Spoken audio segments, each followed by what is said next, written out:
आउज़ुबिल्लाहि मिनश्शैतानिर्रजीम बिस्मिल्लाहिर्रहमानिर्रहीम। हिंदू मत पर हमारा ये तीसरा लेक्चर है।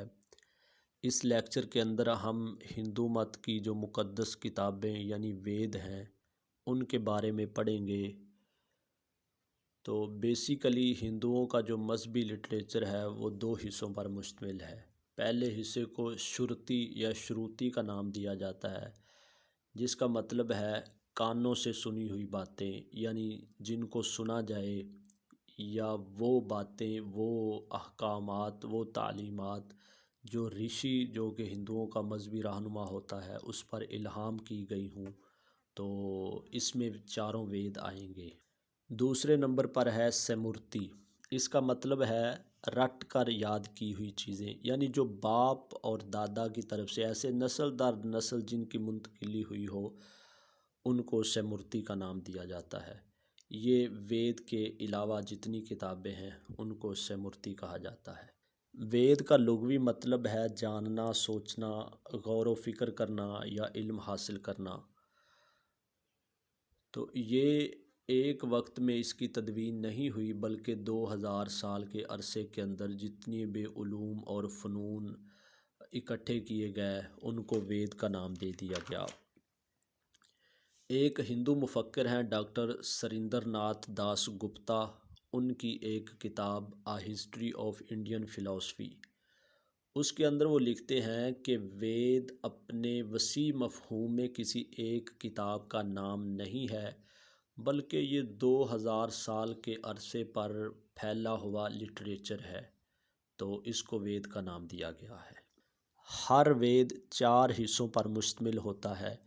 सबसे पहले हिस्से को संहिता कहा जाता है। इसके अंदर जो पुराने यानी कदीम ज़माने के इनके देवी और देवता हैं उनकी शान में ये भजन यानी कोई नज़्में वगैरह पढ़ते हैं, उनकी तारीफ़ात करते हैं, तो इसको संहिता कहा जाता है। दूसरे नंबर पर है बर्मन, यानी ये इसकी शुरुआत होती हैं जिसके अंदर मजहबी रसूमात की अदायगी किस तरह करनी है और इंसानी ज़िंदगी के जो उसूल व ज़वाबित हैं यानी ज़िंदगी गुजारने के जो आदाब बयान किए गए हैं वो बर्मन उसको कहते हैं। तीसरे नंबर पर है आर्निका।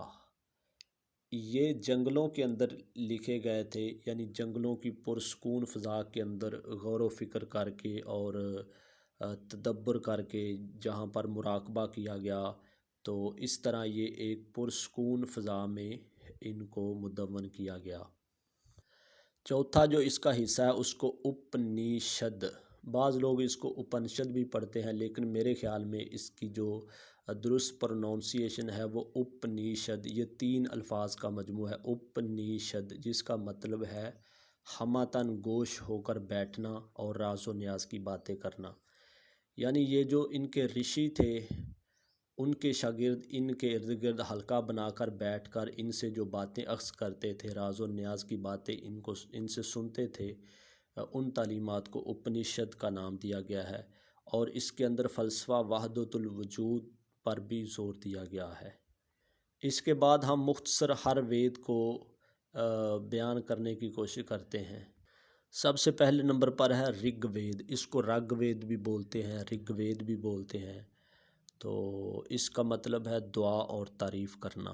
ये ग़ालिबन 1000 कबल मसीह और 500 कबल मसीह के अरसे में इसको लिखा गया और इसके अंदर 10 अज्ज़ा जिनको हिंदी के अंदर मंडल कहा जाता है, 10 अज्ज़ा हैं और इसमें ग़ालिबन 10,000 अशार हैं। तो ये जो इनका अग्नि देवता यानी आग का देवता है उसका सबसे ज़्यादा ज़िक्र इसी के अंदर है। इसके अलावा दूसरे जो दीगर देवता हैं जैसे इंद्र बिजली और तूफ़ान का देवता है, सूर्य सूरज का देवता है, औषा सुबह का देवता या सुबह की देवी। तो इस तरह इसके अंदर देवताओं की तारीफ़ की गई है। और इसके अलावा ये जो सुबह शाम हिंदू अपनी इबादत करते हैं उसके अंदर भी ये ऋग्वेद पढ़ते हैं। जो इनकी महफ़िलें होती हैं शादी ब्याह के मौके पर भी ये ऋग्वेद ही को पढ़ते हैं। और इसके अलावा जब ये अपने मुर्दे को शाम घाट पर जलाते हैं तो उस वक्त भी वहाँ पर ये ऋग्वेद ही पढ़ते हैं। इसमें ये जब पढ़ते हैं तो देवी और देवताओं को मुखातब करते हैं और उनके ज़रिए से अपनी हाजात को पूरा करने के लिए दुआएं मांगते हैं। दूसरे नंबर पर है यजुर्वेद। इसका मतलब है पूजा करना। इसके अंदर जो ये कुर्बानी करते हैं जिसको यज्ञ कहा जाता है, उसके कवानीन और उसूल व ज़वाबित मुरतब हैं कि कुर्बानी किस तरह करनी है। ये ऋग्वेद से ही अख्ज़ करदा है और कदर ऋग्वेद से ये छोटा है, ग़ालिबन 1/3 हिस्से पर मुश्तमिल है। मुहक्किकीन कहते हैं कि ये 600 कबल मसीह के अंदर लिखा गया और इसके फिर 2 हिस्से हैं, एक को सफ़ेद यजुर्वेद और दूसरे को काला यजुर्वेद कहा जाता है। तीसरे नंबर पर है सामवेद, जिसका मतलब होता है अमन व सुकून और हिंदी में इसको शांति कहा जाता है। तो कुर्बानी के मौके पर ही ये भी पढ़े जाते हैं और इनको पढ़ने के लिए एक मखसूस पुरोहित होता है जिसको उद्गातिर कहा जाता है, तो ये इनको पढ़ता है।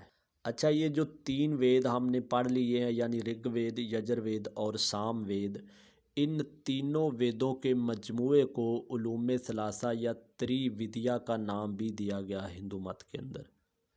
जो चौथे नंबर पर वेद है उसका नाम है अथर्ववेद। इसके अंदर ग़ालिबन 6000 के करीब मंत्र हैं। इसके अंदर जादू टूने के मुतालिक तालीमात दर्ज हैं। इस वेद में आग की मदद से जो बदरूहें हैं यानी या शयातीन, उनसे पनाह के लिए मदद तलब की जाती है। ये अपने देवी देवताओं से शैतान से पनाह की मदद तलब करते हैं। इन वेदों के अलावा भी हिंदू मत के अंदर कुछ वेद हैं, जिस तरह इतिहास वेद, तारीख़ का वेद, पुराण वेद, किस्से कहानियों का वेद और पिशाच वेद यानी चुड़ैलों का वेद। तो इन तमाम ये जो वेद हैं इनका मुश्तरक मौजू अपनी ज़रूरियात की तकमील के लिए और मुख्तलिफ़ मकासद के हुसूल के लिए ये जो अपनी देवियों और देवताओं की तारीफ़ करते हैं, उनसे दुआएं और इल्तिजाएं करते हैं, तो ये इनका मौजू